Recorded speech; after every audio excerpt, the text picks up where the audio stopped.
Sure. So same like in the previous classes, we can start working on the typical functions. Let's say I have a function called as the addition. This addition function is taking two arguments and it is returning the floating point result. So like initially assume that it is returning a very basic thing. Say like this function is like doing n1 plus n2. Now I want to check whether it is handling all the edge cases. To check that edge cases, we need to go for unit testing. Primarily, unit testing is designed to check whether all edge cases are working or not. So if I can start with a very first thing, so class test. Test is the name that we give prepend for any test suite, and it is doing addition related. So I write like addition, and we need to write a unit test dot test case. The moment we inherit it, it will have all the properties. Now we need to have like test any script. So it's better to start with a test. And a test, we can write anything. Say test addition, say like positive, means like assuming that everything is good. This is also called as a happy testing. So generally in testing terminology, we call it as a happy testing, means everything is good. So means if I give for this addition of like a 10, 20, obviously I will get 30, right? So this is what is expectation. I can do a typical assert. Instead of I doing the assert, so within the unit testing, we don't do asserts. How do you write in a unit test format? Self dot assert equal of addition of 10, 20, and apart from that, the other value is 30. Then you are literally telling that, so it will happen. Now, so here, if I do like one of them as a floating point wall also, if I do 10.0, so obviously I'll get like that. Or here, if I go for the other side, say it is like 10.0, the other one is like just 20. Then also I get the same result, or vice versa. If both are like float pointing, so I get it. So this is a very happy testing. So if I execute, how do I execute? I need to navigate to this directory. So if I say like ls in the current directory, whether it is present or not. So I need to navigate to this directory where this file is present. So under the A folder, we have these files. Seems like these files are outside, so we can move them inside. Okay, so everything is under the A test icon. Now here, so Python -m. Unit test is a module which is coming built in. You need not install it. So once it was installed, so you can add. If you are running a particular script, it will run for that. So, and if you are not giving it, it will go. And it is not amount of test suits that it says here. It is amount of tests actually. We can have like one test suite, we can have like hundreds of tests within it. But it's not a good practice because it would be difficult for readability. So if I give like -v, it will give more verbose result. So then you will understand, okay, this is the test case I executed. And maybe like if you want, so we can add some kind of print statements. So to be aware, like, yes, we have executed this. To be aware, so we can write a print statement that I am in the test. So, and also for the tests, when we have multiple, so we should give some kind of numbering. So it's a best practice to give the numbering, because if you are not giving a numbering, then obviously tests will go in the alphabetical order I told. Though we have like multiple tests in the previous case, if you see, so they go with like in a ascending order. If you take the previous example, so Python -m, so unit test, so -v, if I say C, you can notice that, so almost equal executed. After that, not almost equal didn't execute. So dict equal executed. So not almost equal execute somewhere else. Means though you give in your own order, they will execute in an alphabetical order. So it doesn't matter. So if you have like 2-3 test suits also, overall it will take all the test cases and it will execute in an alphabetical order. But if you want some kind of ordering to be there, you need to write like this. Similarly, if I have like one more test case, I can do say here, say like this, test02 addition positive. So I have some other results. Now, if I see clear Python -m unit test -v, so e so and so. So in this case, if you observe carefully, it is having an issue. So in the first case, which is a happy testing, everything worked. But in the second case, so there is some issue. So maybe like I will write some critical like that. So happy to testing critical. So what I'm giving different data types. So multiple data types. So integers and strings like that I give. So does it work in this scenario? So means, so write that we can write. So to address this scenario, this edge case is not supported, right? Where the problem is? In our root code. For this, if you add like to integer and a string, it doesn't work. So to address this problem, so instead of this, what we can do, we can convert them to an integers. So when you have like an integer like a string, we can convert that to an integer, right? And if you have multiple lines, it will take only the first line. Now if you see, so one problem, integers when you are trying to convert, now another error is coming. This is value error, because we can convert a integer directly but not a float. So one more solution what we can think is, instead of converting them to an integer, we can convert to a float, because int has a limitation that if in the string, if it is like a float, it cannot convert to integer. So anyhow, so returns the last statement, it will not execute the others two. If I execute now, it is executing. Now don't you see edge cases? Whenever you are writing some code, if you want to check all edge cases are working or not, that's where we come here. And at the same time, there will be some cases where we need to do like almost equal. Almost equal, mostly whenever you're doing divisions. So the almost result would be, if you want nearest, we can get it. So assignment for you is like how nearest. Think of it. If I give like 30, it is working perfect. So if I give, it's working. Of course, assets we don't do. So let me comment it. But if I give, say 31, will it work? Is 31 like almost equal to 30? No, right? So it's not correct. So it is like not equal. It doesn't work. So then in which case it would be equal? Say like, say 30.1 I have. So I wrote like 30.1. Will it work now? So almost equal of 30.0, it is not working. But if I say like 30.000 something, okay? If I do like 1, then you see, so then also it is saying like attribute has no,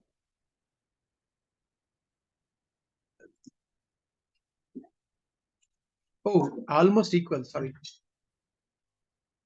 So it's not like almost equal, it's not equal. It don't have an attribute like almost equal. Almost equal will be there, almost not equal won't be there, right? So it is saying that when I give like almost equal, it is saying that with precision of 7 digits I have. So I got more than that, so that's why I cannot do. If I have more than that, yes, it will do now. Now you see here. So this is how almost equal means, like it will take till that precision. If you have anything, it will give it. So in the same fashion, so I can go for negative test. So whichever I feel like, it doesn't work. And if I want to test them within the code also, I can test, or outside also. You see in this case here, so test for negative. This is not equal. This is not equal. So all of them I'm testing. Generally, no one will write a, this unit test.main within the code. But if you write it, you will have some advantages. So means don't write it. So it's for say. So here there were some options like verbose. So if you say verbose equal to true, so the results will be more verbose. Means when I'm executing itself, I will get more clearly. So at the same time, there is one more thing is like, so fail fast. Fail fast means same like what you have seen in the pre-commit hooks. Whenever something is issue, it is failing or something. Do you want to stop the entire execution, or you want to continue further and list all the problems? So if by default fail fast is equal to false, but if I make it true, if let's say there are 4 test cases, right? If one of them failed, it will not even execute the remaining. So that is what. So about this one. So like this, we have about it. Next, after writing this test, now sometimes we need to skip the test also as part of our process. Maybe like sometimes the requirement is not clear, or we are speaking with the stakeholders, but they didn't give the clear answer for that. So could be like anything like this. In those scenarios, we need to skip it. So if I want to skip a test for any reason, so I need to know why I'm skipping it. So let me take the previous example as it is. For the test only, I want to skip certain things. Let's see. So when you want to skip, generally happy testing you don't skip. So everything is good. But maybe like the third test I want to skip. So if you want to skip a unit test, you need to write a decorator dot. So skip test. And did you see in the skip there are 4 types: skip, skip test, skip if, skip unless. So if I do like a skip, I need to specify the reason. Why I'm skipping it. Means there is no condition. Every time it would be skipped. So when you're executing, you won't see that result. So generally, if I go to this file, Python-m unit test -v and the entire file. So we can use the entire file also. So did you see that it is executing all the tests and it is giving the results more verbosely? So for us to be understanding, see here, it's more clear. So first test executed. In test, it is okay, means good. Second test, okay. Third test, what is saying? Skipped for some reason. What are the reason for which it was skipped? It is showing. And the fourth is like it is okay. Means 4 tests were ran, but one of them is skipped. That's what we understood. So this is like skipping every time. But sir, if you want to skip based upon some kind of condition, so maybe like within the logic we can write that. So what I will do, within the logic I can write. So what I'm doing, if 2 is less than 3, then skipping condition I am writing. If this condition is true, then it will skip the test. It's like a break or something. Within the logic, if we have like 3 or 4 test assertions, if you don't want all of them to execute, we can do like this. So, and also, so there are like other kinds of things. Skip unless and a skip thing, right? So for that also we can do. In the same lines, for the skip, you have seen one direct skip, one condition within the logic. But at the same time, we can have one more thing. The skipping conditions, what we have placed, can also be the other side. Say like, I am taking a very simple thing now. Okay, I have taken 2 variables, number 1, number 2. So for this, I want to write the test case. So what I am doing, as these are like, are they class variables or instance variables? Class variables. Class variables can be taken into the instance also, right? We can directly use as an instance also. You see, first I wrote a test. For this, I wrote a documentation also, docstring. So though it is like a class variable, I can use like a instance variables whenever I want to use. But what are the changes you do which will not reflect on the class level variables? That you should be aware. Just I wrote one test like this. Similarly, the second test also I am writing. So same lines of what we have done earlier. I am writing one more test. Say like it will take. So it is taking these 2 variables, doing a subtraction and checking. And observe, I am writing assert true from now onwards. Means instead of I am taking 2 variables and doing comma separated. So because like in real world, we can have different operations, right? Less than or equal to, not equal to, or custom functions. So instead of we doing, if you do assert true, whatever the statement you give, it should be true. If I give very big statement also, it can do. But these kind of things we cannot achieve with a ordinary self.assert something. So like this we can execute. But sir, so if I execute this particular thing, it will execute. Say Python So Python -m, or like here itself we can write. So how do you execute this particular test? So we can write here. So here itself I can write. So Python directly. So G so and so. Oh, I was in a different directory. So Python G so and so. So as I read like unittest.main, it is executing there itself. So more finally. So we got like one dot and one F. So observe this ones very carefully.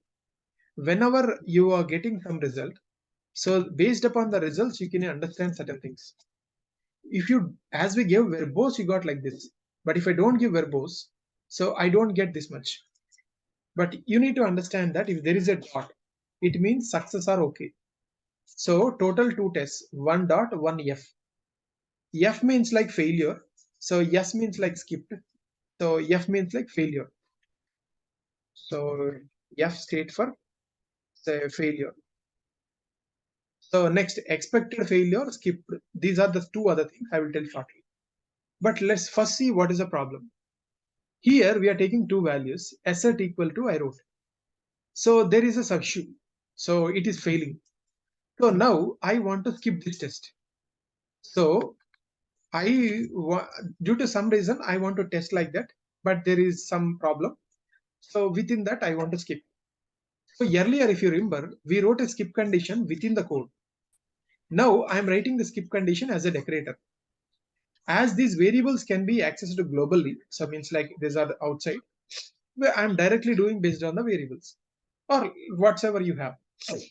If you can access a variables or any condition based upon the function result, whatever you can do. Then next time when I'm executing, you can see that one dot one yes. Yes means like skip. F means like a failure. Now you see, okay, one skipped. So totally two tests, one of them is skipped.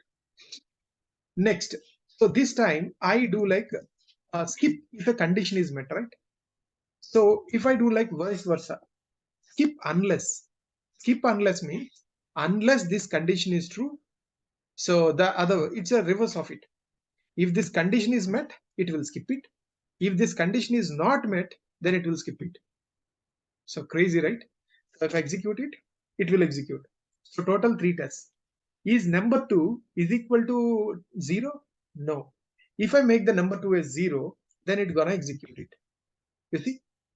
Something. It failed, but like it executed. So if I do now, so it will execute. See? So dot two S's. Two things were skipped. So and like one more thing is like some tests assume that they are every time failure due to some reason. Maybe someone need to modify a code which is about to be done. In that case, we can write like an expected failure. So this time if I execute dot keep x means like expected failure. Now did you all understand? So this is how you can configure any of the tests and we can get the results. So overall it executed all of them. Okay, overall okay means like, so what are the things which are problematic? Either you skipped or marked as expected failures. So it will work for the remaining. So that is how it works. Next. So like this, if you want to test the console output, this is the most important point whenever you're working. So testing the console input. So say like I have a function.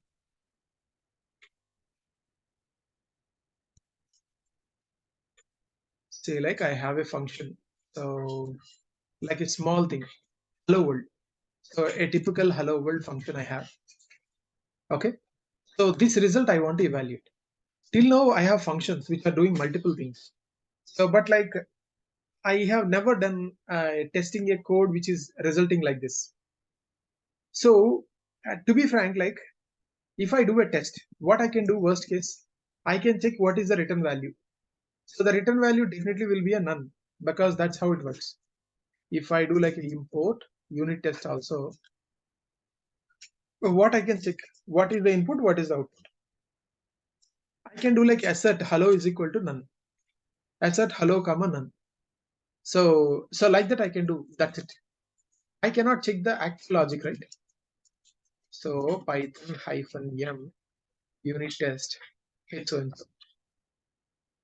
You see now, So 2 times executed, the 2 calls it were done. The result is okay. So, but you cannot test the actual result. So how do you check that result? And in fact, whenever you want to check something like a none, we have like a assert is none also. Instead of you writing exclusively, we can do like this also. So whenever you want to check for none. And similarly, if you want to do something complex, we cannot do here. So because like, assert is not none. So this is also a function. But in this case, it is it a not none? So it is none, right? So if you want, like, you can write a not like this result, so that you can prove it that it is working.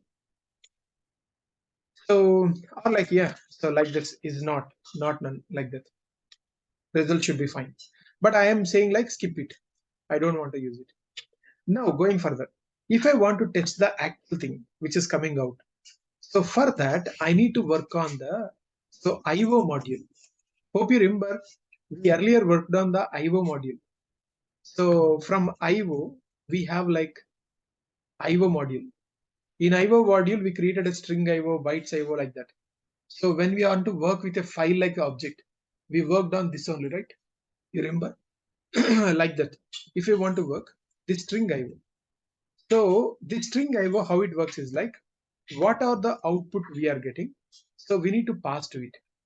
So first we need to take that std, because in fact, if we do like hello world, or like the same hello world, indirectly what happens? So when you give like a hello world, so it will go like this only. So file is equal to sys.std out. Hope you remember I told someday back. So if I execute it, it will execute like that. Of course, I don't have it. So pass here. So pass to pass it. Indentation. You see now? So whether I give like a hello or hello file system is equal to sys.out, both are same. Means you need to understand that whenever you're printing, the output is coming to the sys.std out. So from this output stream, if you want to consume something, so we need to take like this.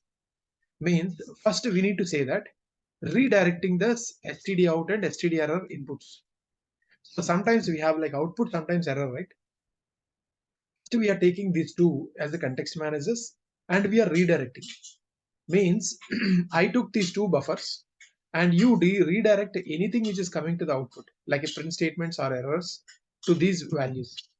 So instead of printing, they will actually do like that. Now, whatever you do, like a hello world, if I make a call, hello, instead of printing with output, it will come to here. So now I can pass to get the values out of it. So how to pass and get that buffered values? So this is how std output dot get value dot get value. So after getting the values, so we can do like a reset again. So that is what, right? Of course, we can print our things, but whenever you did it, we need to reset again. So final result, I need to check whether it is correct or not. Maybe I can check here or there, is it's up to us. So maybe like I will do here, but mostly we will do in the last, because if sometimes something fails, so it will not go down, right? The reset will not happen. So that's the reason it's the best practice to do the changes and then finally do our evaluations. So in this entire code, I have only one assert, and this assert is assert in. Means you are checking for a word called as hello within the output. So if you execute now, it's working. So whenever you have an output which is coming, we can capture like that and use it. So hope it's fine. So how we can capture the output and do it? So like this. Next, so if you want to verify something is working in a logs or something, okay, so this is also a very practical use case for you. So for that also we can go.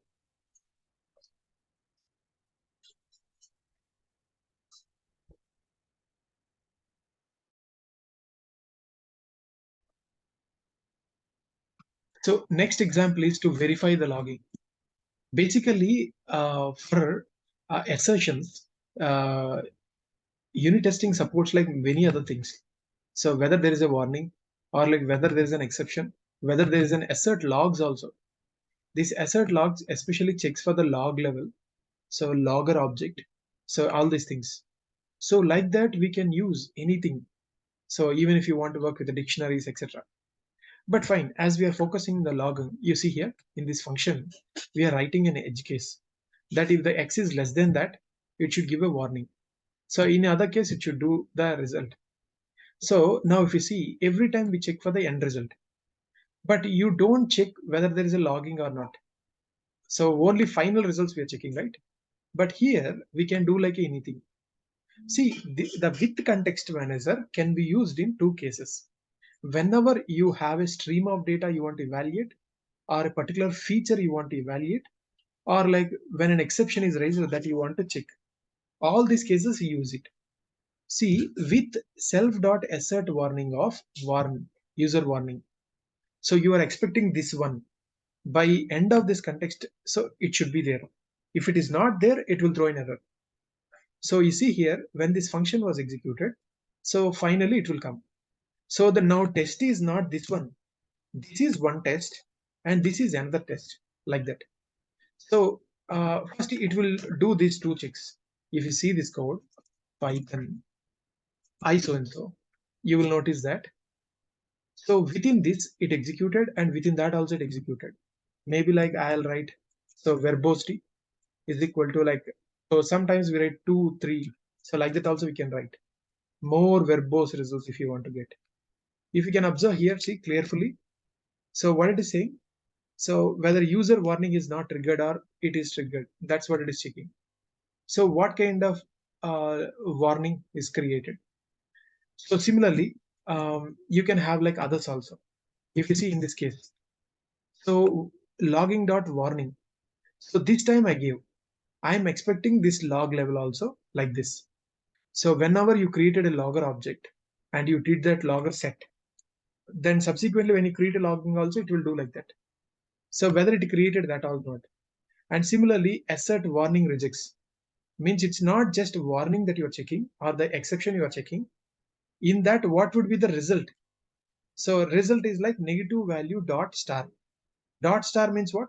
First negative value should be coming in the some message. After that, it can be anything.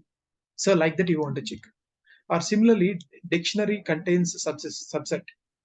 If a dictionary is a subset of another dictionary, that kind of checks. So like that, we can do all kinds of things. So lastly, in terms of the testing the timeouts.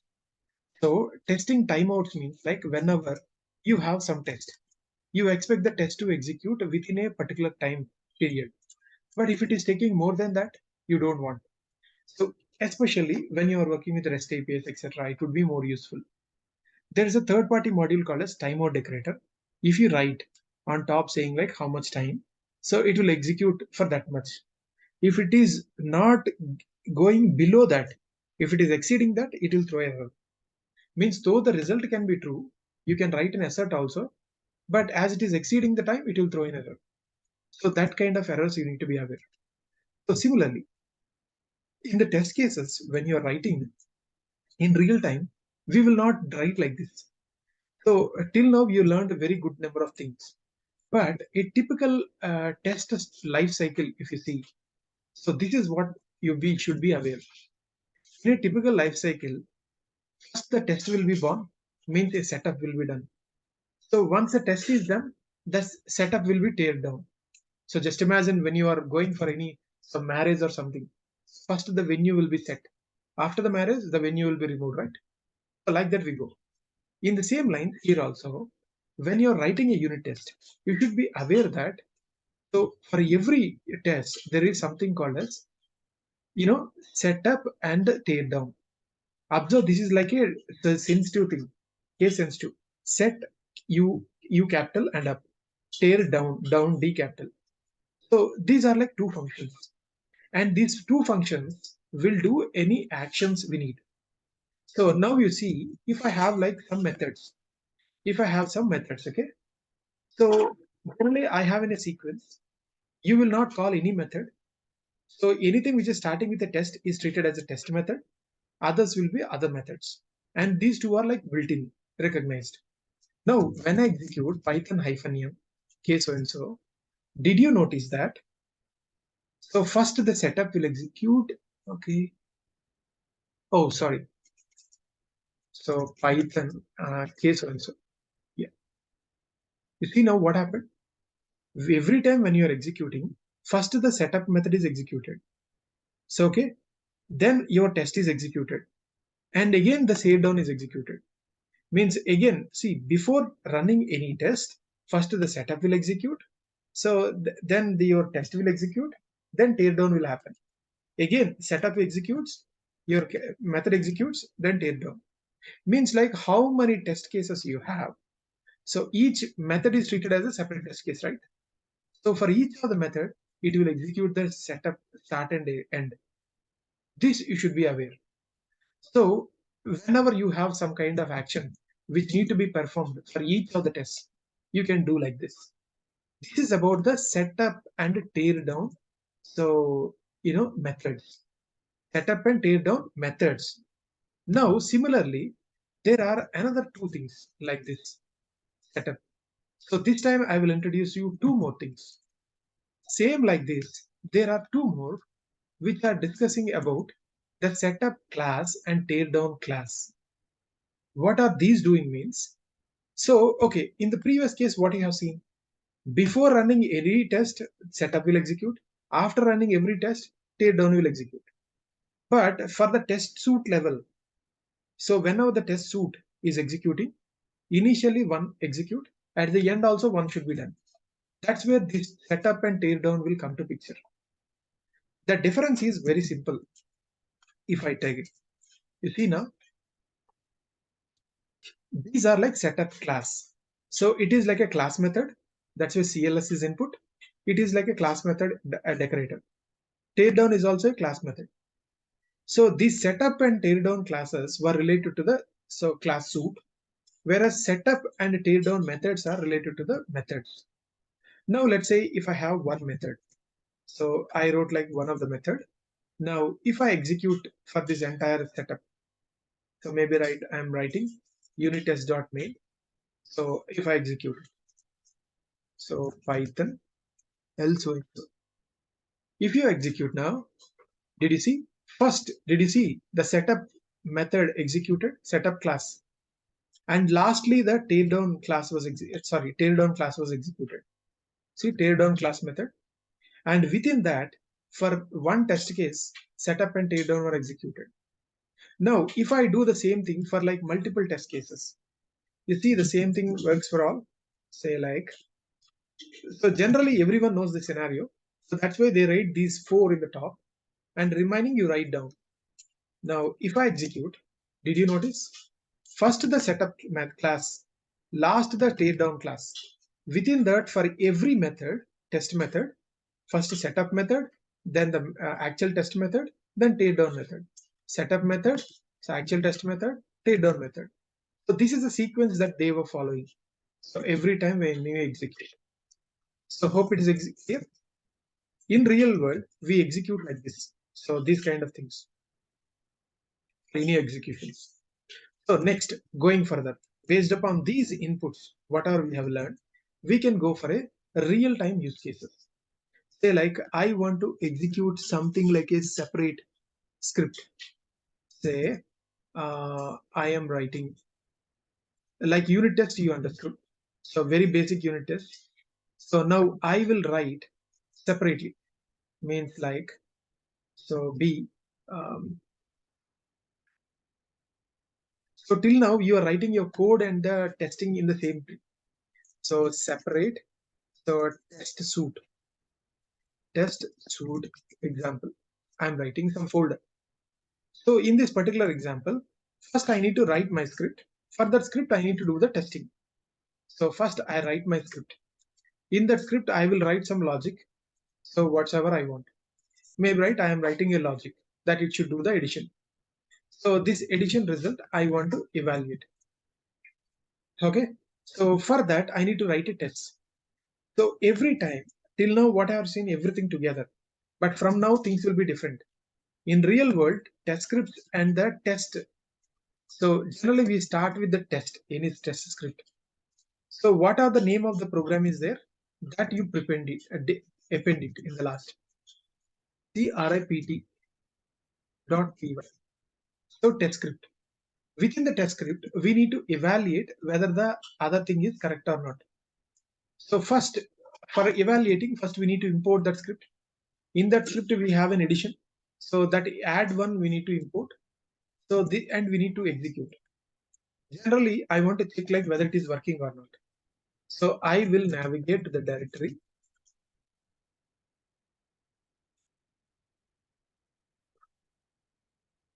So you see here now. So Python. So test script. If I execute this test script, it will execute. Similarly, if I need to write the test script for it, I can use the same add function, right, for executing. So I can write a logic. So overall, if you observe, so I am importing from the script and using it, and I'm running it. So if I do like Python -m unit test, I need not check anything. So only in the unit test only you have it. So main script is as it is. You can use it separately. This is how we do the things in practical use cases. So similarly, if you have any other examples also, we do in the same way.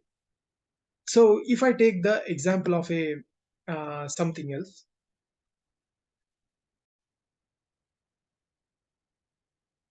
same like this, we can create like one more script. Maybe like if I can do, so here what you understood is like the code will be separate, the script, so testing script is different. So in real world, we work like this only. So if I go with one more example, say like a C separate script. So this time, if I have assume that some person details, say something like say person.com is a .py. So I have some logic for this person. Maybe like I am writing one class, so it is doing something. I wrote in the documents also what it does. It will create a person class instance, set the name, and get the name. So like that, it does some actions. For this particular thing, if I want to add a test case, I write test underscore and the same name of the script .py. This is the best practice when you're writing any test case. So for this, if I want to write a test case, whatever we learned till now, the same thing. Write a test class, which is a test suite. Under that, we'll have a setup. So not every time we need both setup class and setup method. In some scenarios, we do want to know initially. In this case here, setup method is there. Means for everything, when you're executing, before that you want to create. Say like if you have a chain of events, for the chain of events you want to test, then initially you can write a setup class in that scenario. But in this case, for every time when you're testing, first it will create an empty person. Means you don't want one person results to be so conflicting with another. So due to that, I created like this method. So every time it will execute and I can check whether it is correct or not. So I have like multiple people. I want to check whether it is equal or not. So like that. So I am checking like I have a multiple values I'm checking. And similarly, I'm doing some other operation. So the point is like, so we are able to segregate. So the main code and this testing code. So that's the main thing. Similarly, not only this, it doesn't mean that every time we should have only one thing. So sometimes we can go further. Say like I can say D, multiple test scripts example, something I'm writing. So maybe like hyphen. Okay, I wrote it. So in the script, I want to write some logic. Basically, I have some function, which is like a Python script, my mod. So what it actually doing is like, it will do the anagram check. So anagram means like mostly you will get in your interviews. If you have two words, whether two words are made with the same number of characters, same characters or not. If you see CAT and ACT, the same characters, but their position was changed. So Tom is there and Matt is there. So these are not with the same characters, right? O and A are like not matching. So that it will check basically. So if I go into the directory and execute it, it works perfect. See, so if I go for the D and if I say, so from at the project level, when you're working like this, multiple scripts and others, you need to do like this. Whenever you're writing under this directory, if there are any test scripts, it will go there. Within that, it will execute. But at this moment, you have only one direct script. If I execute like directly also, it makes no sense because you are not making any call. Now the next moment, so like if you write if underscore underscore name underscore is equal to, say like you can write a condition main underscore underscore means when you are directly executing only you want to execute. So maybe like the same thing I want to check. So I want to just check this value f of the result of something. Now if you see if I execute it, it works. At the same time, you know the concept of doc test hyphen m doc test. So if I do like a doc test and if I give the script, for that script it will check. See, doc test it has done. And did you see when the doc test is happening, it is creating a module out of it because it is taking like that and executing. So till now your basic code is there. Now I need to write a unit test. Unit test when you want to write, first we need to create a script, right? So in this name only we need to create. So I think I should come here. Yeah. So cache is something which will be creating. So same like mod, I created a test mod. Now I need to write. So first I need to import that here and I execute it. I imported this module here and I wrote my tests. Now I wrote like verbosity. Verbosity 2 means like more clearly I want things to be done. So you see here, I can directly execute or indirectly, right? I told. So if I do like hyphen unit test, I get it.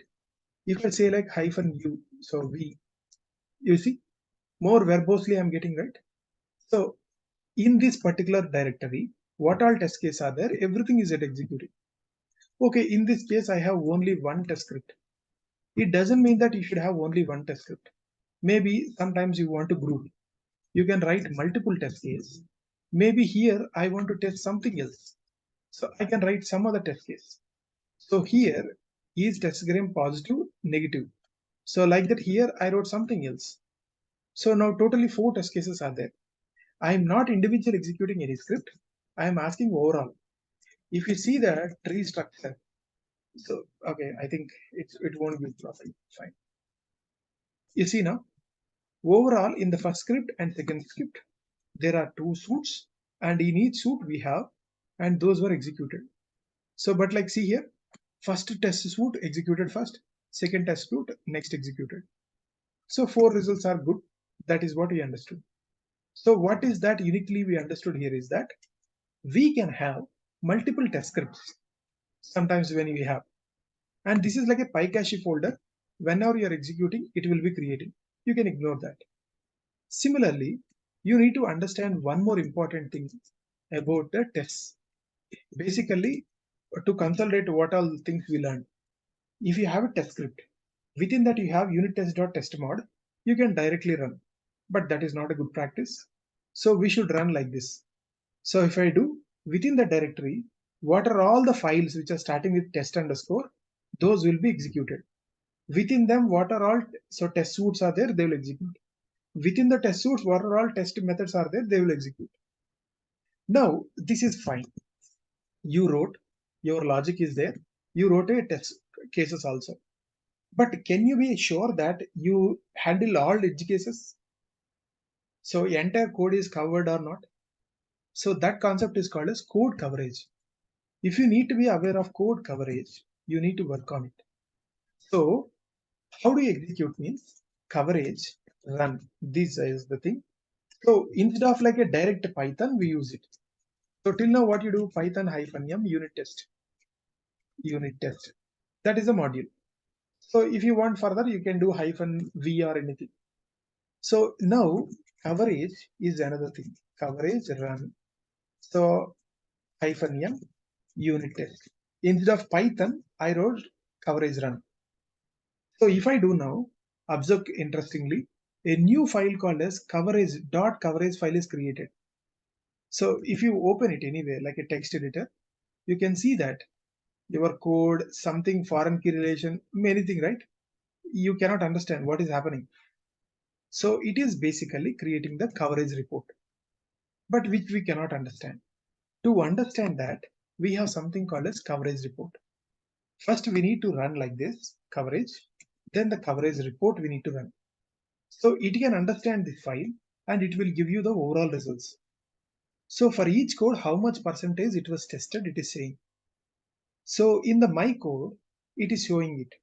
Okay, but if you go there, what you will understand? To understand more clearly, so we have something called as coverage HTML file.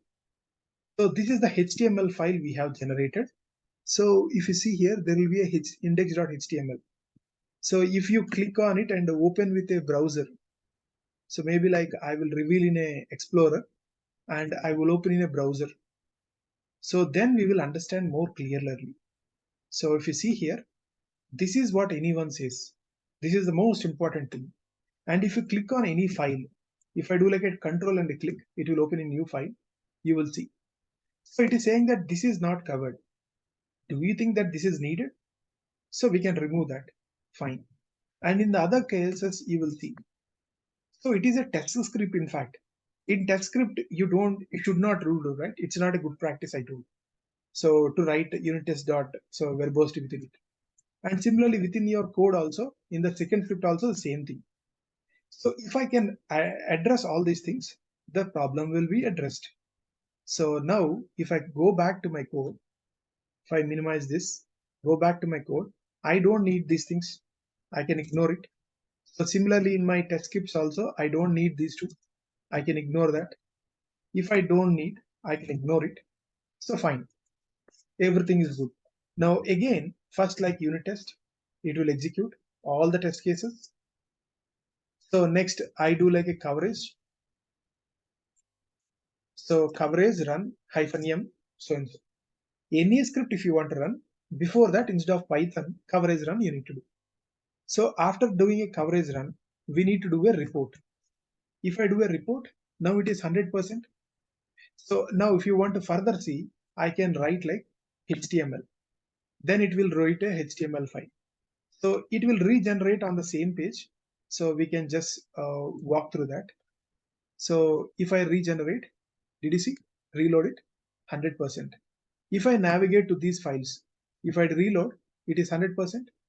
So if I navigate to these files, 100%. If I navigate to this file also, 100%. Means it will ensure that your code is more good quality. So ensure that all edge cases were addressed. So that is the beauty of code coverage. So that you should be aware. Next, like this code coverage, next, let me take one last example. So in this, say like I'm going for something like a calculator. Calculator is my example. So in this calculator, I am doing some operations. Say like I have my calculator, which is like calculator.py. So for this, I have some business logic. Maybe like I am writing. So like this, I have some addition, subtraction, multiplication, division. So that's what we have learned till now, right? So leave it. So this addition, subtraction, multiplication. So first I need to do the code coverage and do it. So first to understand, let me give the explanation and then I will do the other parts. So till now, if you want to do any tests, so what I am writing every time in the current directory only, my code is also there, tests also there. It can be like one or more. But in real world, things will not be like that. Your code will be in a different directory and the tests will be in a different directory. So the best practice, what they do is like tests directory they create. Under the test directory, so we do like any test. Say, let me be more brief. Here in calculator, I have addition, subtraction, multiplication, division. Maybe like I want to deal all kinds of edge cases of each of the functions separately. So I will write like test addition.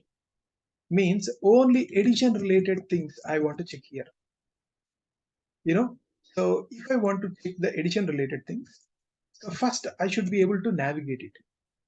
The biggest problem whenever you have like a separate folder is how to access the thing. So you cannot directly like import calculator because it's not in the current directory. It is in a different directory, right? So calculator is outside, you are under the test folder. So the best practice is from test. So so import calculator. So whenever I want to do, so I should know one directory level above. So like I will tell you the real problem what you will be facing. If I go to this directory, see, most of the time, if I say like Python test script, the Python script you can directly also run. So first I want to know what is the directory. So import OS. So print OS dot list dir. If you do list dir, you can see that it is having only your value. But if I go like one level above, so one level above means like two dots, right? If I give one level above means it has calculator. Means your calculator is one level above. So you cannot directly import it. So using this option, what we can do is like in the sys.path, I will append it. So if I do the sys.path appending, so apart from mine, so this above directory also will come. So if I check with the sys.path now, so and compare to the previous, you will notice it. So even your higher directory level, one level above is also there. So test directory and all these things are there. And did you see your test folders, this directory and one level above? So that is also there. So what is the advantage, sir? After doing this thing, this kind of path addition, even in the above level also you can directly import. So this is one kind of way of using. Now this is especially when you're writing separate files, this is what more important. So next, if I write a logic, some test suite, it is a traditional thing which I copy pasted from the previous. I have some addition. I told it's not a good practice to write testmod.unittest within the code. We need to take it separately. So okay, so here I'm not writing, so everything is good. Next, in the same fashion, I want to write for the division. Say like I go for the division. So I write some logic for it. So same like this, I'm copy pasted and added some test suite information. So similarly for multiplication and subtraction, other two are there. For that also I do. Say like multiplication. You see, for multiplication also added, we got some result. So in the same fashion, for the division subtraction also I will do. Means 4 files test scripts and 4 test scripts will do corresponding action. You see now I added. Now these 4 test scripts are there. And you have the main code also. So all these things are there now. So if I do like a tree, so it is don't have like a subdirectory. So if I go one level above, if I do like a tree, you will understand. So in this directory, there is a tree. Within that, you have files. So fine. Now, if I want to execute the scripts, how do I execute? So if I do like a ls, so I should go at the script directory and execute it. You see, at the script directory, I have tests and others. So I do like a Python -m unit test. Unlike the previous examples, in current directory, there are no test scripts. So whenever you don't have like that, we should specify them. So how to say that discover? We should say that, hey, discover the unit test scripts within this tests folder. If I give like, then it will go to them and execute. See, it will go to this test folder and execute them. So it is saying like all executed, and the last one is like expected failure, right? The dot x, yeah, all those things I told. So the point is when you have like in a separate directory, we should use the discover to send it. In the same fashion for code coverage also in the same lines. It will execute and it will create the code coverage files. So when you have a code coverage, the same story again. So coverage, so run. So it was initially done. So then like we can do like a report and HTML. If I do like a report, it will analyze that file and it will give. See, code coverage is 100%. It is there. So then, like if I do like a code coverage, HTML will generate that. So HTML. So spelling mistake. We are AG. Okay. Coverage HTML. It will write that HTML go. So especially when you have generated all these things, you don't want to push this code, test results, etc. But you should be aware. So in this way, I told you when you write a separate script also we can analyze and all these things.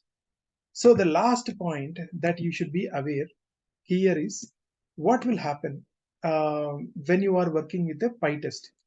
So Pytest is another module. With that also we can do the unit testing. So before doing the Pytest, I will tell something about the mocking. So mocking is like one more important thing.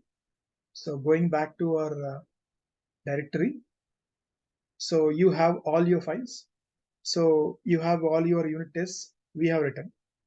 Now, like a unit test, we have mocking. So what is this mocking? How it can help us? So to help you, 05 mocks. Mock. Mock means like, so whenever you have something, you are mocking it. Means like you are mimicking it. That is like a best example to tell. If I say like 0 example something, or like, it's not a good practice to write 0 in the starting. So maybe I will write like, so let me write rename it. So example 0. So here I want to write something. If I want to mock, first of all, you need to know what is this mocking module. So why we need to use it. So first, if you to see this mocking module, yeah, basically, when you are working, there is something called as unittest.mock. We use this as a mocking. What it actually does, if you want to create your own dummy object, you can create it. So if I want, say, like some information, say mock is equal mock object I want to create. So mock is equal to this capital mock is there, right? This is the object actually. So I created an object and I'm asking. It's like a class. From that you are getting the values. So if I go ahead and ask,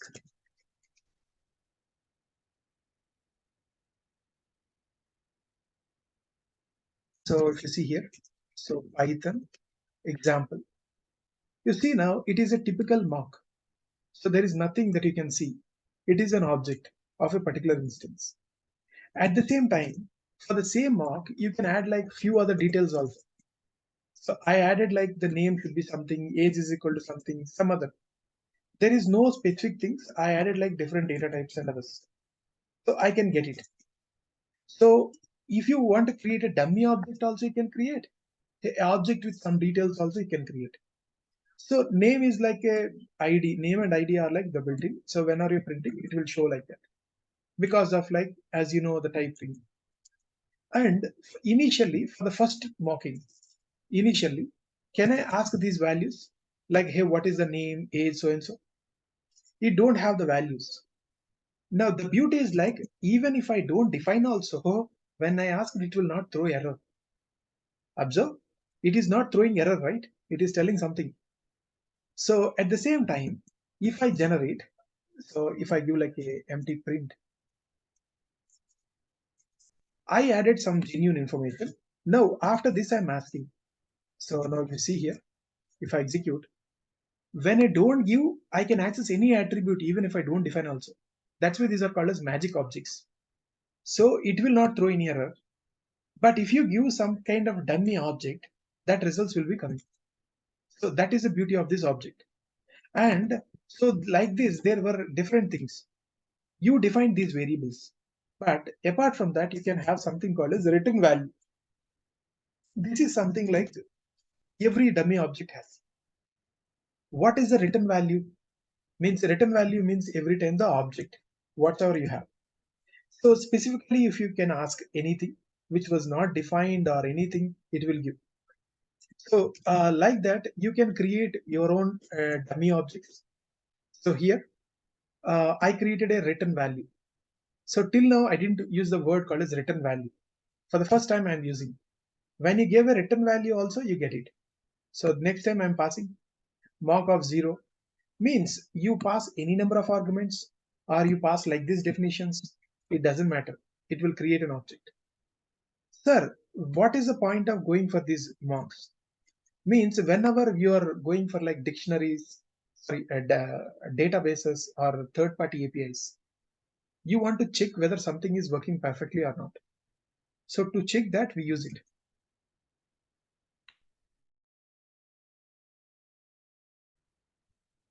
Yeah.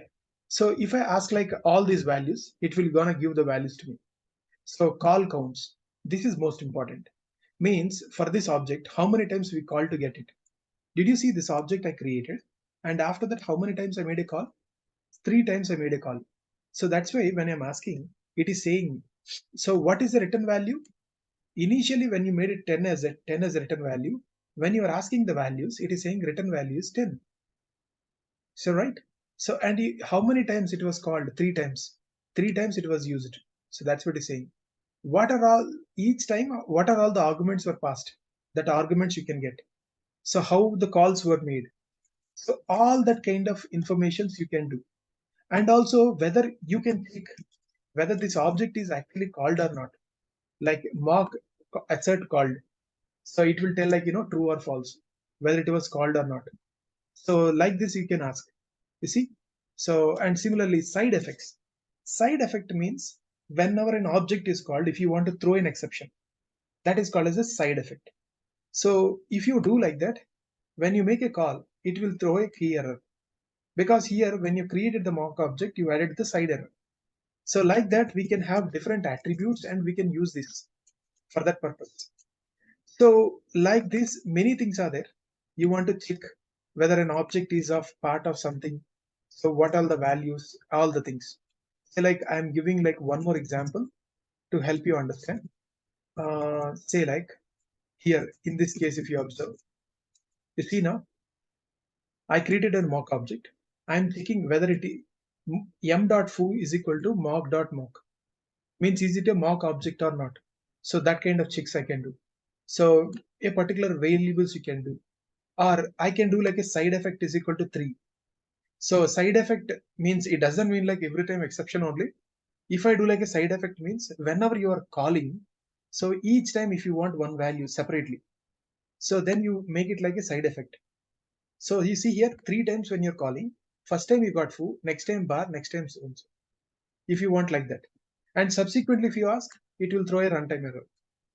So like that, if you want to do also, you can achieve that. So similarly, using this, we can achieve like within our part of our classes. Say like we are in a class and we want some kind of dummy functionality. So you see here, I have this object. Whenever it is called, it will check whether the number is greater. If so, it will take a method and do the process. If not, it will do something else. So then I can create an object which is like a mock object within my code. Instead of actually touching to that, it will do locally itself. So it will passing to the foo object and doing means instead of I going to this method class and doing, this is the object actually. So for that object I need to do. Instead of taking this class object, I am trying to mimic. So my own mock object and I'm using it. So like that I can do it.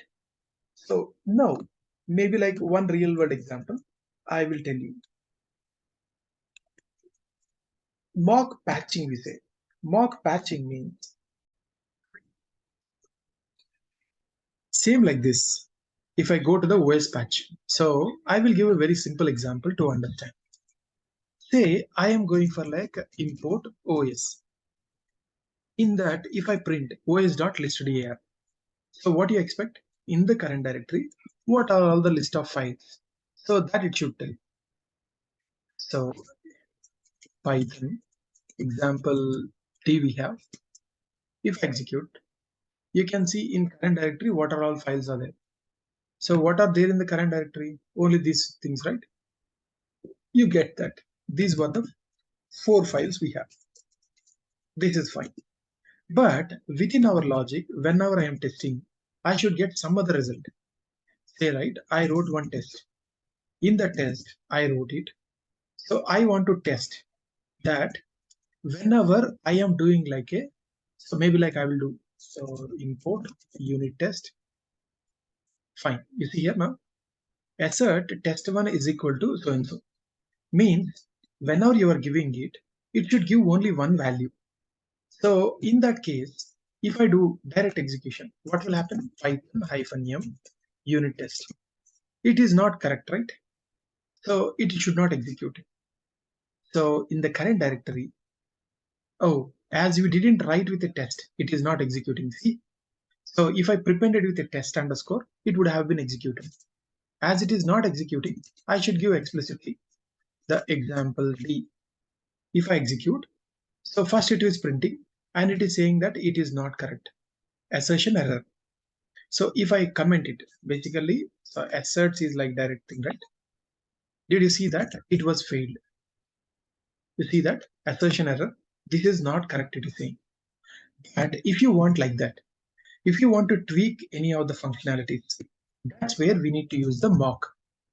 So mock means like in unit test, we can get the mock. So mock.patch. So from mock.patch of which functionalities I want to tweak. So os.listDar, os.listDar. Whenever this was called, instead of that, I need to create my own object. So what is that? Mock.magic mock. Magic mock I am creating. So rather than an ordinary mock, magic mock has better features. So it will do some actions. So I told something called as a return value. For every object, when you're making a call, if you want only one return value, you can write it. But if you want like a sequence of values, then you can do a side effect. So here, if I do a return of test, so now if you see, if I execute, did you see it is working perfect? Unlike earlier, if I execute, now it is working perfect. So if I do like -v also, you can observe exactly in the outside, if you ask, it is showing so, but inside, if you ask, it will tell something else. At the same time, so if you want it to be in the other way, generally results you expect in a list, right? You don't expect like an integer. So if I do, so I want this result to be like a list. So I take it like a list and I pass on. So here also it should be like a list of values. So here also it should be like a list of values. Okay. Okay, list of things. I want to check it now. So I wrote like test2, right? The same name, if it is there, it will overwrite. I have two tests now. It is working. Whatever I am expecting, the same thing I need to write. Now, if I write like one more test, so say I want to, I don't want to give the value here. Maybe like I write some complex logic, something else. So I want the logic to be written outside. In that case, I write this time test3 of self. In the top, we need to write the mock. So mock.patch only. So within that, which one you want to patch? The same thing, os.listDar. The same thing you want to patch. But return value you want to write inside. In that case, as we are patching this object, we can say like something mock listDar for us to better recognize. So within that, I will take this mock object and I do a dot return value. Return value is equal to, see, return value is different from return values. If I want to say like, it should return something else. Maybe like this time, so a tuple I want to take of test1. So, and like, so test2. So like this, if I want to make. So now I can check these results. Assert, no, so test1. So like this, we can check, right? Test1 in, so os.listDar, os.listDar. So similarly, so I can check like test2 is there in listDar. Also in the results also I can check like that. So whether both are equal or not. So this time I can check equal. So like this. So you can repeat the same thing. I am writing like one assert equal to. So you can take like assert in. So for this assert equal to. So for this one, we need it. I think the indentation is not proper. So whenever I wrote, it is not proper. I think somewhere the issue is here. See, whenever I have an issue, I do like this basically. So to make it easy for all, so I do actually. Sometimes when you're doing, there will be a matching of the cases. So to avoid that, I do. So now it is perfect. So assert equal. Similarly, you can do the others like assert in. So assert in if you do, so the others also will work. Now, if I execute, did you see? Now totally 3 test cases are there. It is executing. The difference between these two is that here you are writing return value here itself. So here you are writing the return value. So somewhere within. So based upon what we do, it executes. So why it is failing? So test 2.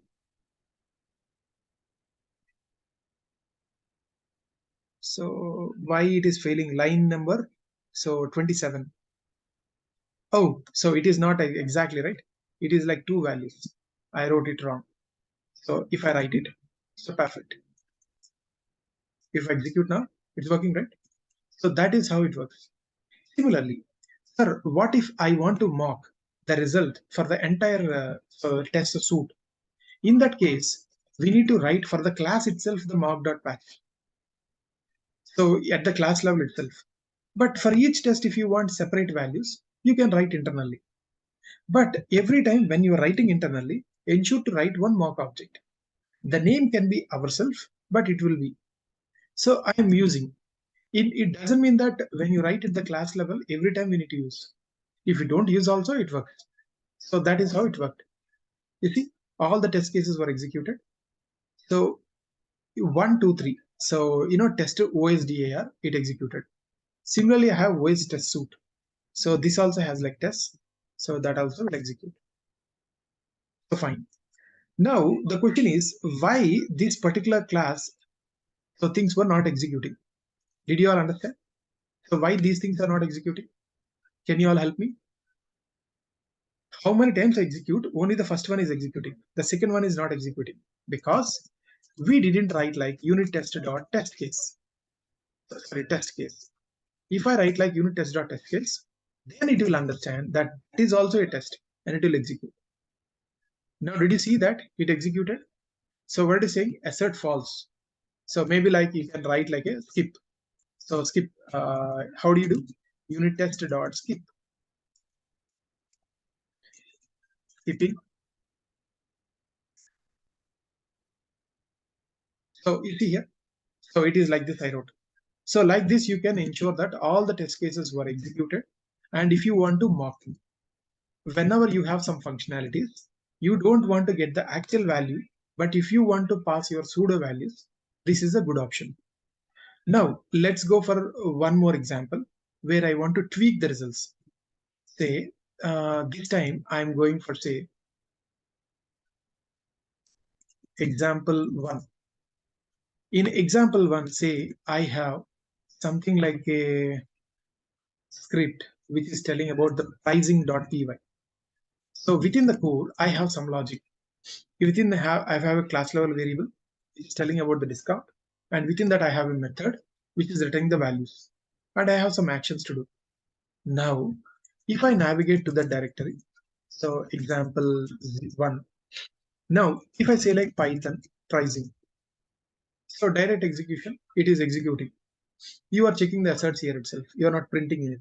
So things will be work fine. Now, for this, if I want to write the test case, so same like in the previous case, we write a test case, test pricing. So I take like all the inputs and I do directly. The first case like very easy. I do like a selective imports instead of directly unit test, selective imports. I'm making use of it. So I created a pricer object and I'm doing a discount of something. Means I'm modifying the discount. Earlier, what is the discount? 0.80. So I created but I'm changing the class level variable and I'm using it. So now if I execute Python -m unit test, so -v, you can see one test was executed. It is perfect, almost equal. And similarly, if I want to execute one more test, so here also I am modifying the result first and I'm executing and I'm doing. So point is I have a class variable. I am changing it and I am creating an instance. So after creating the class, though you are changing, it is working. Now, if I want to make something else, so if I want to get it to be done in the other way, so I can do like a mocking. So means like I can specify the mock path, say like, see here in this case, expected failure, I don't leave it. But here I'm doing like a mock.patch of an object. I am creating my own local object and I'm doing it. So here you are creating everything inside it. So, but like if you want to in a better way, so what we can do is like, I think here I will explain this one. Mock.patch.object of pricer is a class. For that class, we have an attribute called a discount. So which should have a value of 1. That is how you create an object method or an object variable or like an attribute if you want to do. So then if you create it, so it is like going to that class and modifying that to help us. So we see here. So though it is like outside, so 0.8, here within this logic, I am changing to something else. So where it is failing? So set equal to line 29. So 20 line means here only. You are expecting it to be like 75. So, but you gave something else. So item very simple. Within this indentation level, means within this, if you execute, so the discount will be 1%. Discount will be 1. But if you come out of it, it is like on the thing. So the point is very simple. If you create so modify the variable, so within this test case, if you write anything, all will be affected. But if you write like this indentation level, so if you give it in any variable or any variable, the value will be there only till this indentation. If you observe this line, which is out of the indentation level, right? That's the reason it don't have an effect on the other. So that is what you should be aware. So is there anything else that I can bring? Yeah. So one last example, as we did with the calculator, we can do there and we can stop here. So example 2, if I go here, what I want to do,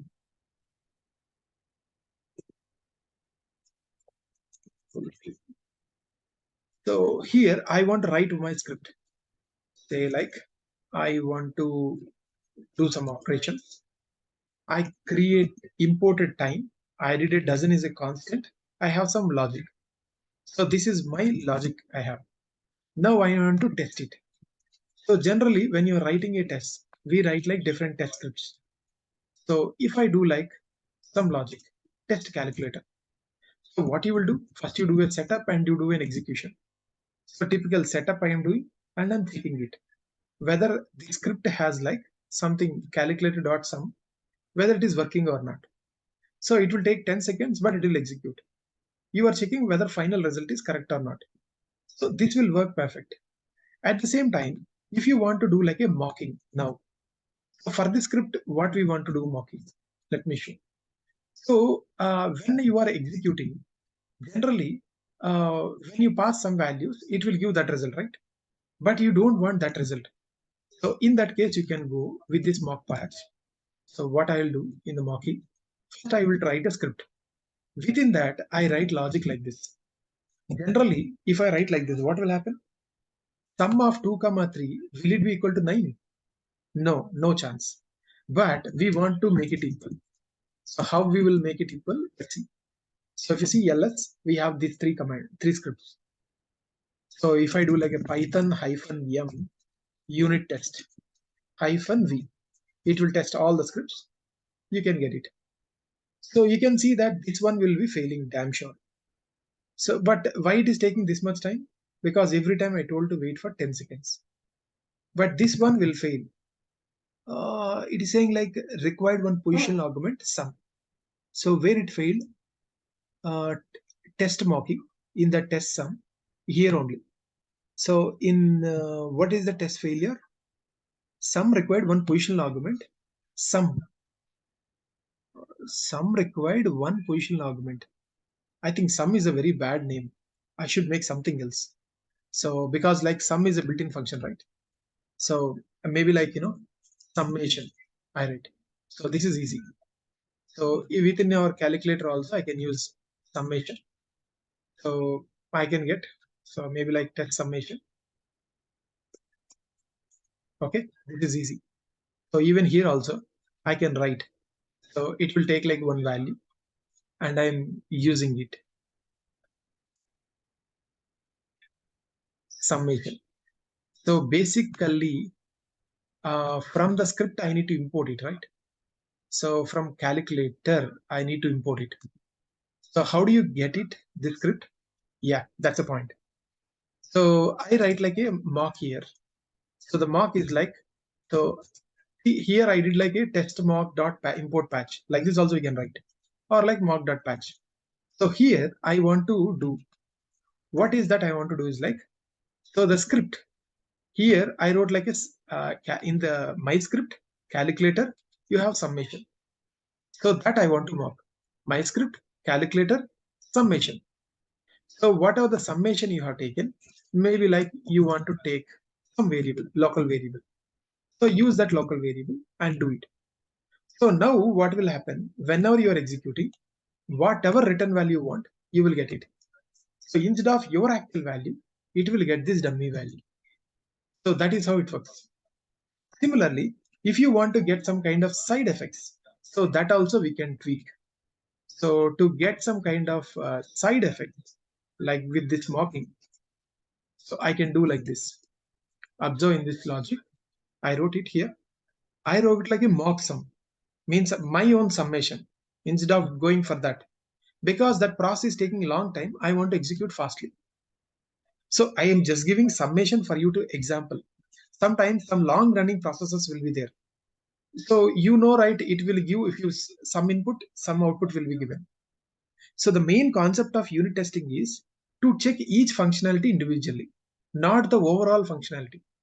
Overall functionality test is called as integration test. So as you are working on only unit testing, you need not worry about the others. So overall, so the conclusion that I want to draw is that, so mocking as a whole will be very much helpful whenever you are working with data which you are not aware, or things which you are not in your control, or things which are taking too much time. So to work, these are very much useful. So so one thing is using decorators I showed, using context managers I showed, and using inline also I showed. So different ways of mocking I showed. Similarly, you can go with the Pytest. So Pytest is another module for like working on the unit tests. So quickly we will work on the Pytest to understand. Most of the time, so people will work with the Pytest. The reason being, it is so simple. So means you don't have like a complex code. Things will be very easy. So whenever you want to write a code, till now we have a lot of boilerplate. So that boilerplate was made very easy here. So what it will happen is simple. If I have like operation called as addition, and if I want to test it, so I need not worry about writing a test suite within that setup, tear down, all these things. I don't worry. I write like a test underscore so and so. Now they may came with some kind of convention. So this PyTest is a third-party module we need to install.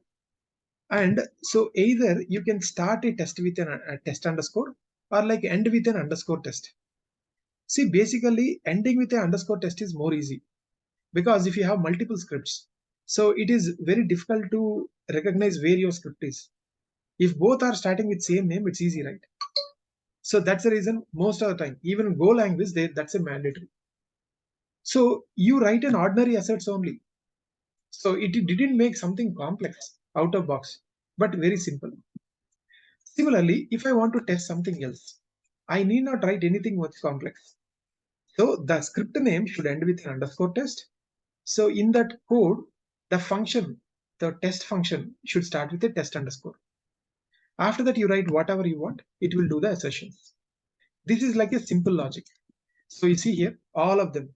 So I wrote like, so every time I wrote a test so and so, test so and so, test so and so. But if you have multiple tests together, like a class also we can write, but you need not inherit anything. But one thing, the class also should start with a test, and methods also should start with a test. So that is the point. So within that you write all the test cases. Now, sir, everything is good. How do I run them? So we have some things. So if you want to run these Pytests, so you need to understand. So let me give the commands first. Within the Pytest, what they did is like, in a unit test, we have a lot of the main problems. They so thought of like making the life easy by making the things. So first, if I go to this terminal, so terminal, if I copy the path, okay. So there is something called as Pytest. So for the first time, you need to do like a pip install Pytest. So if it is not installed, for the first time, we need to install -user. So if it is installed, it will tell that it was already installed. If not, it will install it. Okay. So in fact, like we are not using within the code. Did you see? I didn't write anything Pytest. Nowhere I wrote a Pytest. So the Pytest generally we execute outside. Within the script also we can do pytest.main. If you do, it will execute. But that's not a good practice. I don't want to deal with it.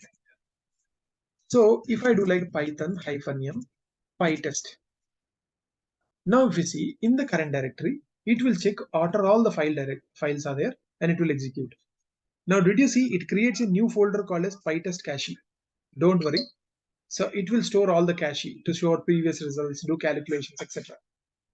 So you see it give more intuitively. So like what plugins it is using, all those things. So it is saying like only one test. So test underscore example, this I executed. So if I want like -v, if I give verbose within this script, so these many test cases were there, I executed. And each one is like not okay or so success. It is like skip passed, it is saying. And every time when it's executing, overall test, how much it has done. So that kind of coverage information also it is giving. Now, don't you think everything came into one shot? No, not only this, they have like much more things to add. In an ordinary test, when you want to do, you need to say like a skip or anything specifically. But here, you have something called as marks. We have something called as mark. Means like on every test. So we can do like a mark. Mark dot, you can write any name. Try to make like alphanumeric. So first character should be alphabet. So if I do like a greet, for this one I wrote like other. So generally when I'm executing, I can do like Python. So Pytest, if it is properly installed, we can do Pytest directly. Pytest so -v. So sometimes if you feel like Pytest is not recognized like that, it says Python -m, you can prepend. So it is fine. Now instead of testing all of them, I can specify that -m. So I can give a mark. The mark is like, so if I say like greet, means for what are all test cases where greet is there, it is coming. And did you see -m should be in the end only? So did you see now? What is saying? So here directly I couldn't find a greet. Now, so if you want to execute greet, first we need to go which script we are executing. So pytest, I will say like, hey, I want to execute a so and so. So it will execute this script now. Pytest so and so. It is saying that hey, 100 is greater than 100. So there is an issue. Where the issue is here. When I execute, it is greater than or equal to means then it will work. You need not write like self.assert greater than or equal to. That kind of big syntax is not needed. You can simply check it. Now it is working. So if I do like, -w, so -v, it will give me the entire documentation. So wherever mark is happening. So it is saying like this mark was like now officially deprecated. What is it saying? So mark. So you can register by the clustered marks, it is saying. But so still people are using in the old versions. In the new version, it was gone. Any mark you can give, so it can check with that particular mark. So like this it works. Now, after this grouping, if you want to raise an exception, same like the others, if you have an exception, you need not worry, but like big things. It's very simple. So whenever you want to check for some tests, which is gonna do a 0 or something. So the most common error is like 1 by 0. If you execute, definitely it will be 0. So for that, I can do like this. Pytest dot raises of exception. I can do like this. So Pytest dot raise of exception. If I do, or like Pytest dot raise of exception, say 2, it is like a 0 division error, right? 0 division error. So like this I have. So I need not assign to anything to be precise. I can think like this also. Whenever it is executing, whether that exception is coming or not, it will check. Getting an exception itself is here the point. So Pytest, so B so and so. It will execute. So fail did not raise exception. So which one? The third one. Did you see? It didn't throw any exception. So that's what you should be aware of. So the third one is not raising exception. Whenever you are sure that something won't raise exception, this is not correct. So fine, it's working now perfectly. All the other twos were executing. So same like that, you can do a skip here also. And here also we can do all the things. And similarly, whenever you want to have the tests, for the test you can write like positive, negative, so like that. So you can group your tests also, right, with some labels, same like earlier. So that kind of groupings. So Pytest dot mark. So if I do like a mark dot positive, mark dot negative. If I do like Pytest, it will run all. Pytest hyphen v means verbose. Pytest hyphen v positive means it will do only the positive things, which are it has. So 11 deselected, then the others were ran. So it is saying. So similarly, Pytext max fail. This is very interesting. Means if there are 100 tests, if suddenly something fails in middle, you don't want to stop. After like if it is at least minimum 10 or 20, you want to stop. Then we can specify max fail. In real time, when you're working, there will be hundreds of test cases. It's not like one or two. So similarly, if I go further, for the maximum duration, how much time you want to do, and the results if you want to pass to any XML file. Generally, these Pytest results will be passed to the Sonar queue whenever you are working. And at the same time, so how we have done mocking for a unit test, here it is called as the fixtures. So fixtures concept is very simple. It's not that difficult. So here it's very simple.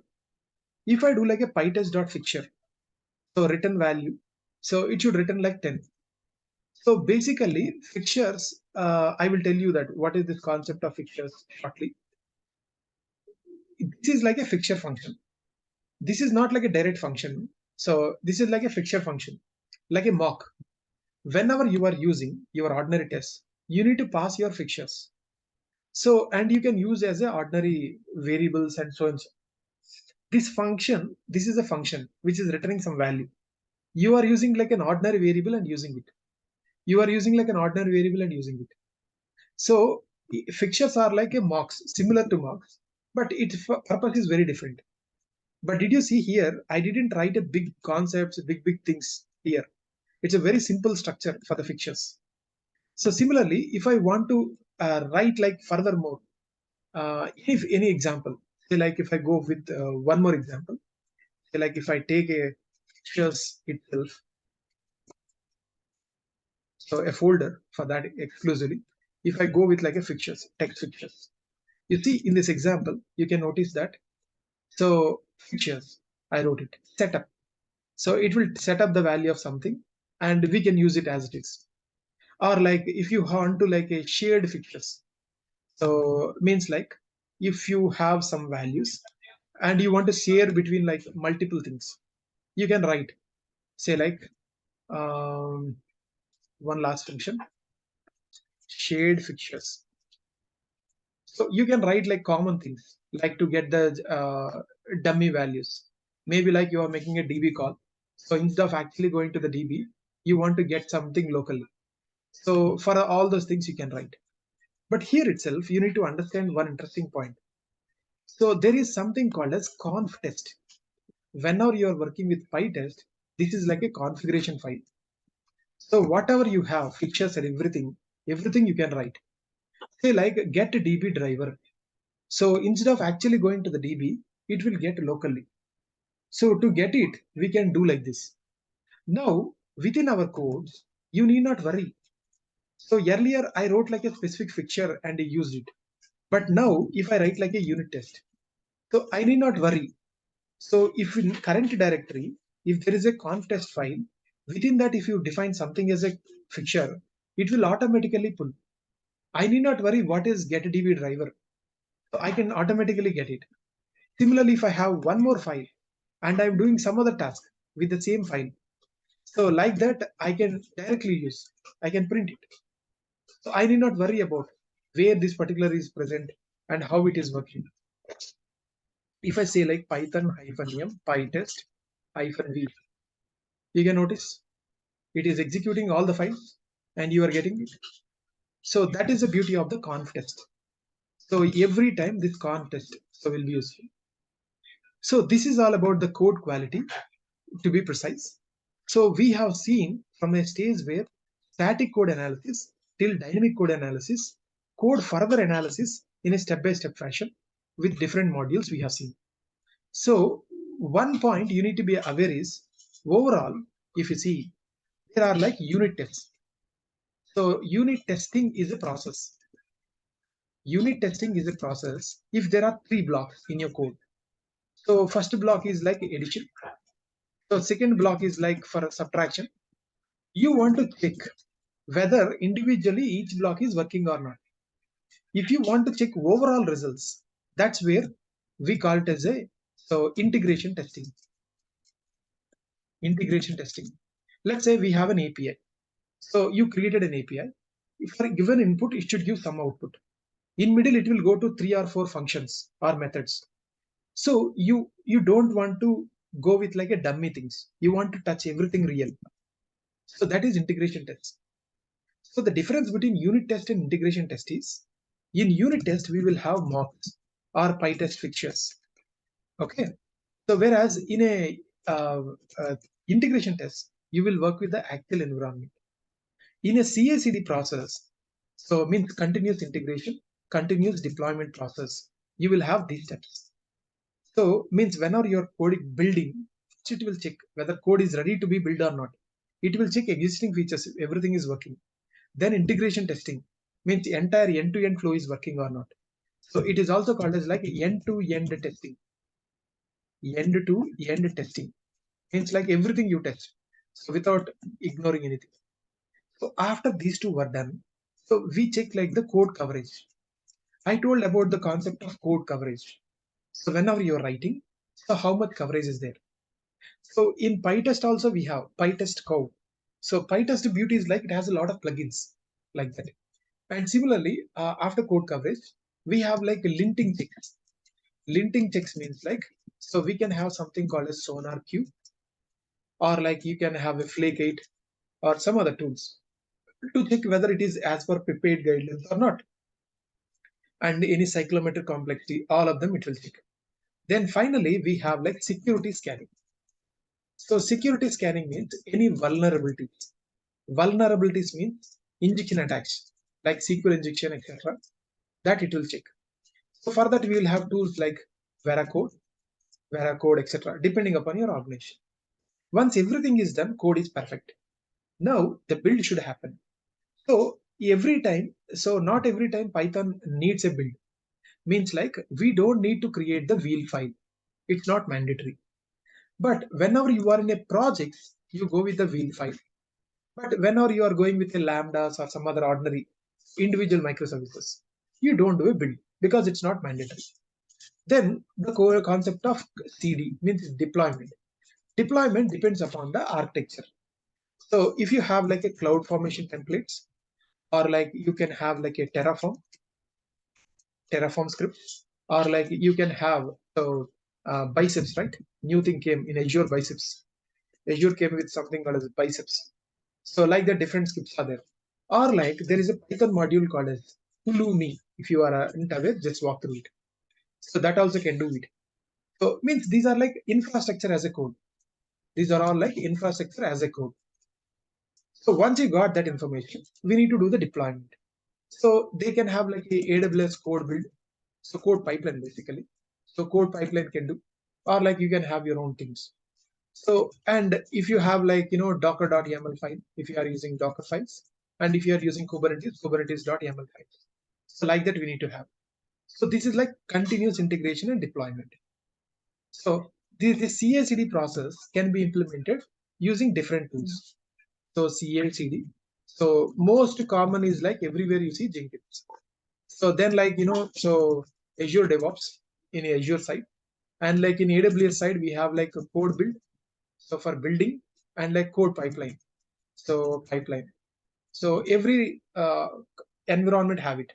And also other important tools are like, Circle CA. So this is also very good thing.